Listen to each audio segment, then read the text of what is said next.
All right, good afternoon, class. We're going to go ahead and start systems of linear equations and inequalities. So this is Unit 3.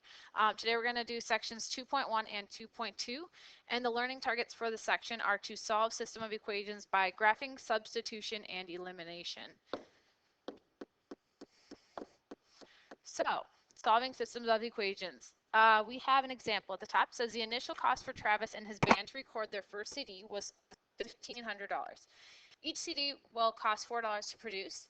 If they sell their CDs for $10 each, how many must they sell before they make a profit? Okay. So we want to go ahead and write an equation for the cost of the CDs. So I think about it and I say, well, y is my cost. It's going to cost $4 to produce a CD, so it's $4 per CD, so times x, plus it's going to cost me $1,500. Now it wants me to go ahead and write an equation for the income of CDs. So how much money will I make?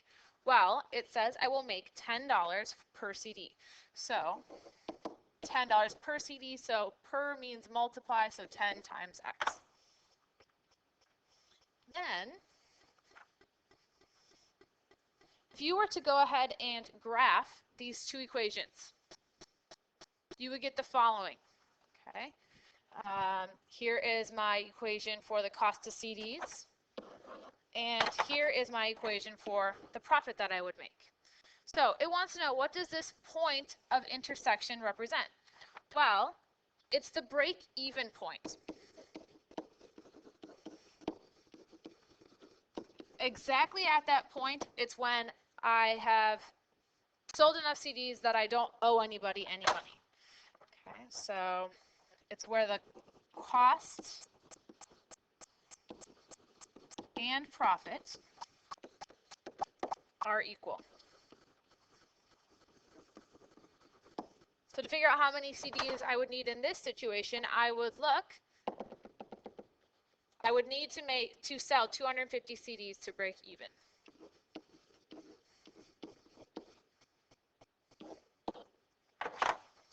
So we're going to go ahead and look at system of equations with two or more equations with the same variables. So we have three ways to solve a system of equations. The first one we're going to look at is graphing.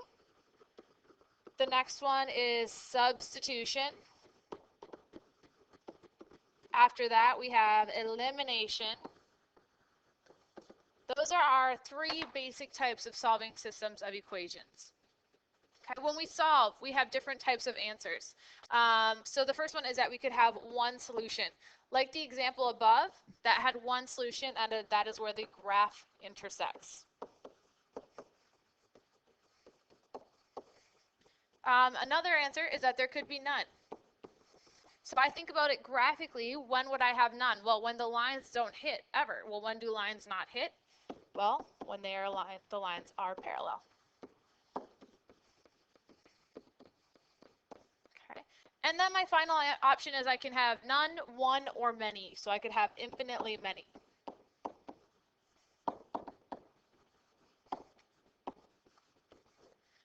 And so when that happens is when it is the same line.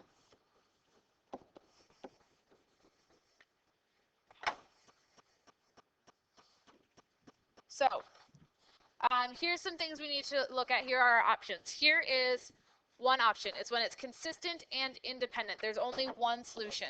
Okay, it's where they intersect. Then we have consistent and dependent. What this means is it's the same line. So if I were to graph this, the other line is just right on top. And everywhere lines touch is a solution. So there is infinitely many solutions. And then the last one is when it is inconsistent. Those lines are parallel. There is no solution because they will never touch. Okay. Let's go ahead. We're going to go ahead and solve example 1 by graphing. It says, don't forget to use intercepts when in standard form. So here we are in standard form. You can find intercepts. Another way that you can do it is by putting it into slope-intercept form. Today, I'm going to go ahead and put it into slope-intercept form just so we can remember that. So in order to do that, I look at this first equation, and I want to have y equals mx plus b. So in order to do that, I would subtract the 2x to the other side. So y is equal to negative 2x plus 5. That's easy enough.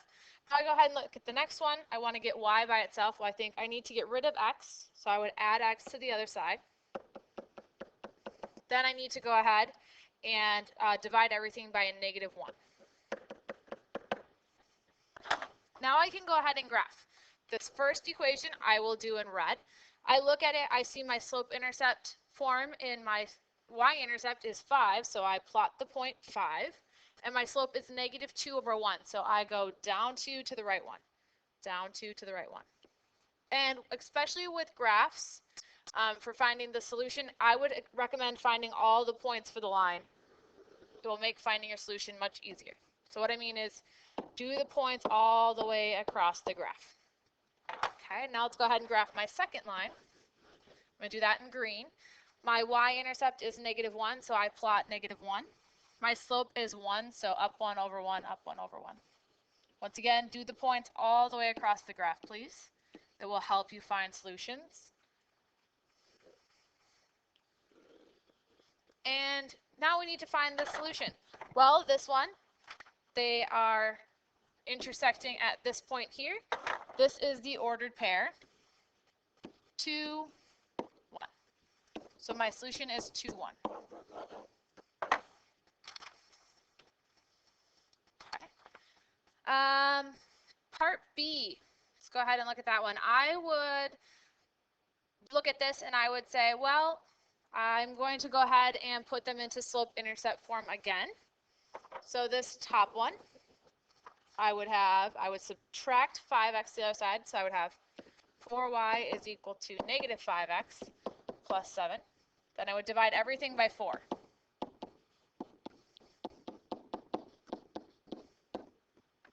Okay. Then I would go ahead and I would look at my other line, and I would see that that is already in slope-intercept form. Excuse me. That's already in slope-intercept form. Okay. I would like you to pause the video and graph these two lines and then determine the solution. As you can see, I graphed the equation on the left in blue and the equation on the right in red, and you should see that they are parallel. You should have noticed that before because I have the same slope.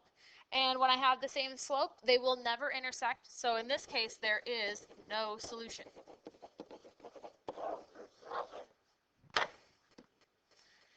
Let's look at example 2. It says, solve the system of equations by using substitution. So 4 steps to substitution. The first step for substitution is to get one of the variables by itself in one equation. So I go ahead and look at my 2 equations, and I notice the top equation already has one variable by itself. The second step is to substitute this new equation into the other equation in place of that variable. So I see that y is equal to 1/2 x minus 18. So since y is equal to all of this, I can take it and plug it in for y. So I go ahead and I do that. I would have x plus 2, and then where y is, I plug in everything. Important thing that I do is I put parentheses to show all of it. Okay. The third step is to solve for the remaining variable. Okay. So we're going to go ahead and solve this. The remaining variable I see is x, so I'm going to solve it for x. So I would distribute 2. So 2 times 1/2 is 1. 2 times -18, excuse me, is 36. So I have minus 36 is equal to 18. I would combine my like terms. So I would have 2x minus 36 is equal to 18. And then I would go ahead and add 18 plus 36 would give me 54. And when I divide that by 2, I get x is equal to 27. Now I'm not done. I need to go ahead and figure out what y is. So I look, and I'm going to take the top equation that I have, okay, and plug this new value into either one of the remaining equations. Okay. So my top equation was y equals 1/2 x minus 18. So wherever there's an x, I know it's now 27, so I'm going to plug in 27. And 1/2 of 27 minus 18 will give me negative 4.5. And then I just remember I always write my answer as an ordered pair. So it's 27 and negative 4.5. Remember, it's always the ordered pair x, y. Sometimes we'll use other numbers, so I might use A and B. The important thing is just to always put it in alphabetical order. Okay, so put it in alphabetical order, your solution.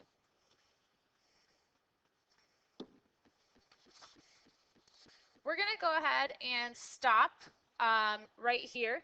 I would like you to just read through example 3, kind of look that over, but we're going to go ahead and stop there for today, and then we will finish up in class tomorrow. Have a good day, and I will see you later.